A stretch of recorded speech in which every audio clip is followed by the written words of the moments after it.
And welcome back to the show. Well, CNN broke some big news today. Democratic Senator Robert Menendez from my home state of New Jersey is going to be rung up on criminal charges. With more of that story, here is Newsmax TV host and Newsmax Now managing editor John Bachman from our South Florida studio. Hello, I'm John Bachman. New Jersey Democratic Senator Bob Menendez is reportedly in hot water. Menendez, who's been a very loud critic of President Obama's policies on Cuba and Iran, could face criminal corruption charges very soon. According to CNN, Menendez, a member of the Foreign Relations Committee and a former chairman of that committee, could be charged for using his elected office to help a friend and Democratic donor promote his own business interests.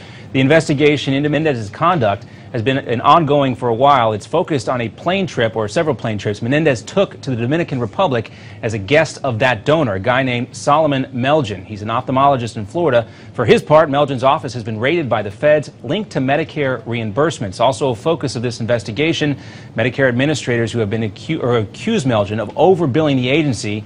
That's also at the center of the Justice Department's investigation. The probe first became public in 2013, and Menendez paid Melgen $58,000 to reimburse him for those plane trips, calling his failure to disclose those flights a, quote, oversight. Also, during this Senate subcommittee hearing you're seeing right now, which was chaired by Menendez, federal investigators are probing whether the senator used or helped his friend and donor's business interests in the Dominican Republic, specifically tying or trying to steer a contract to his direction. The case is expected to test the Justice Department's ability to prosecute sitting lawmakers. It's already raised legal issues over whether key evidence gathered by the agency is protected by the speech and debate clause, which is in the U.S. Constitution. A spokesman, or spokeswoman for Menendez, rather, said late today that his actions have been appropriate and lawful. In the past, his office has denounced this investigation as a, quote, smear campaign. I'm John Bachman. Now back to you guys in New York.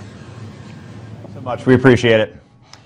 Well, prosecuting a sitting member of Congress is no easy feat, in part by the Constitution's speech and debate clause. Fortunately, we have two brilliant lawyers on set. It just happened to work out that way. So for the layman's at home, and it's probably about 99% of people at home, what is the speech and debate clause? Well, I have to tell you, I was consulting with my co-counsel here, Heather, during the break. It does give wide immunity to a member of Congress to basically allow them to talk to another department of government or whatever. Is that fair? Yeah, it's fair to say. It's very broadly defined. It's any activities that are part of the legislative process. Yeah, so it's a very broad definition. I think if the facts that I'm hearing are part of this case, or what the allegations are going to be, I don't think this is a defense that's going to fly, because I don't think the founders of the Constitution intended that a member of Congress could exert undue influence on an agency of government on behalf of his best friend. Okay, let's put this in historical perspective. Since the 1800s, only 12 members of Congress have been indicted of this, and only 4 have been convicted. 2 of those have been overturned. And Joe, you will like this, I think. One of the ones who was convicted that stuck was Harrison Williams.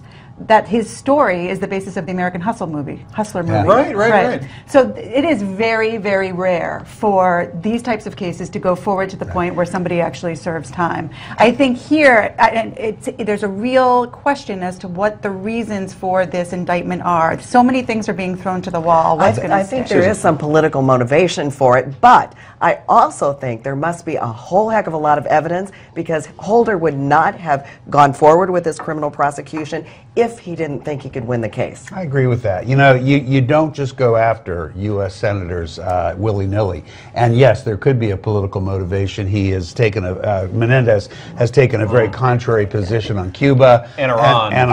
And he's well, it's very House of Cards. I don't know if you watch that, but I can see Kevin Spacey all over this. However, Francis Underwood, you mean? Yes, yes. The investigation began on the heels of the allegations that Menendez had been involved with underage prostitutes in the Dominican, and that was really before the Cuban announcement. But that was unfounded. You know.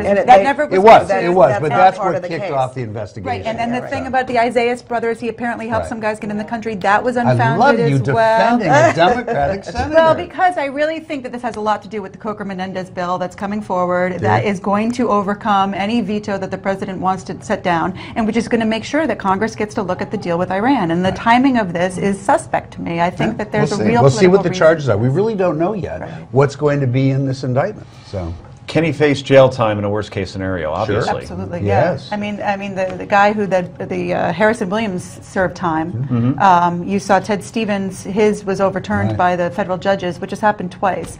And then it's interesting because Robert McDonnell in Virginia, while it was a governor, it does show that recently, just this summer, I guess, he was convicted of similar public corruption charges. So it is possible. It's just that here it seems there's so many things being thrown out. There's a statute of limitations issue. There's a lot of legal defenses that Menendez has. I mean, it feels like a lot of smokescreen, but your points are right. And the McDonnell case, what made that so fascinating was he was convicted on a federal case where you could make no such state case against him. He violated absolutely no laws in the state in which he was governor. And I think that his appeal, the fact that the appellate judge, he's appealed, and the appellate judge has said that he can stay out of jail on bond until the appeal's decided, that case may be overturned as well. So it's a tough thing to make this type of case.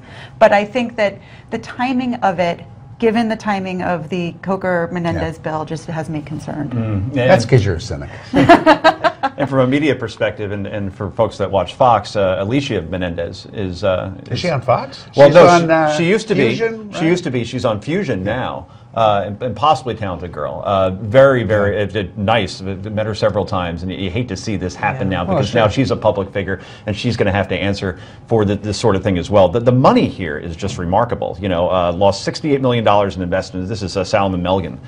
2012, he collected $20 million from Medicare, the highest of any physician. And that was just 1 year.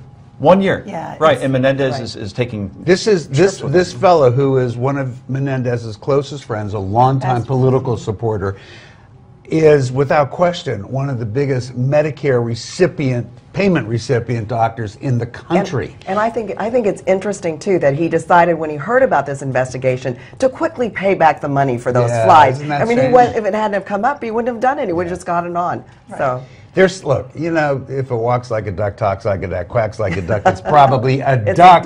And I think that Menendez better duck. To my Democratic friend, what is the impact of the fact that they had these meetings with Senator Reid and Sebelius? I mean, what's their involvement? It depends what happened in the meetings, and that's a fair question.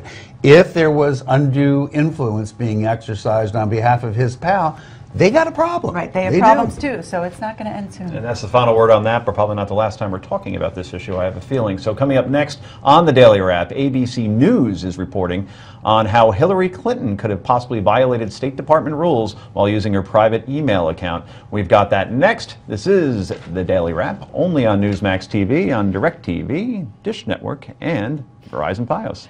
And online. Wow.